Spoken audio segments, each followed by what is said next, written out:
Sosial inkişafı bizə tərbiyəçilər inkişaf etdirməyi əsasən belə fikirləşirlər ki, valideynlərin istək və arzularını mən nəzərə alıramsa, artıq o uşaq sosialdır. Və əgər bir uşaq sosiallaşmayıbsa, dediyimiz kimi bizim inkişaf sahələrimizin hamısı bir-birindən zəncirvari şəkildə bağlıdır.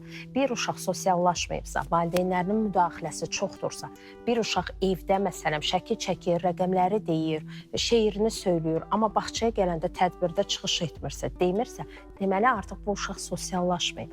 Valideynlər problemi bağçada, tərbiyəçilərdə və yaxud da digər əməkdaşlarda axtarmaq lazım deyil. Bizim bu sosial-emosional inkişafı düzgün yerinə yetirmək üçün də estetik yaradıcılığımızı düzgün formalaşdırmalıyıq. Musiqi məşğələsinə, təsviri fəaliyyət məşğələlərimizə, gelişi, quraşdırma, bu məşğələlərimizə də dırnaq arası baxmaq lazım deyil. İdrakin inkişafı sahəsinə daha çox üstünlük verir valideynlər. Nəyə görə? Orada sadə riyazi təsəvvürlərin inkişafı daha çox üstünlük təşkil edir, ətraf aləmlə tanışlıq daha çox üstünlük təşkil edir.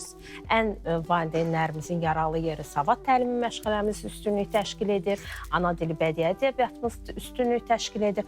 Amma mənə elə gəlir ki, bir uşağı bu cəmiyyət üçün yararlı vətəndaş olaraq böyütmək istəyiriksə, kiçik yaşlarına, fiziki sağlamlığına, sosial-emosional hisslərinə və eyni zamanda estetik inkişafına daha çox fikir vermək lazımdır.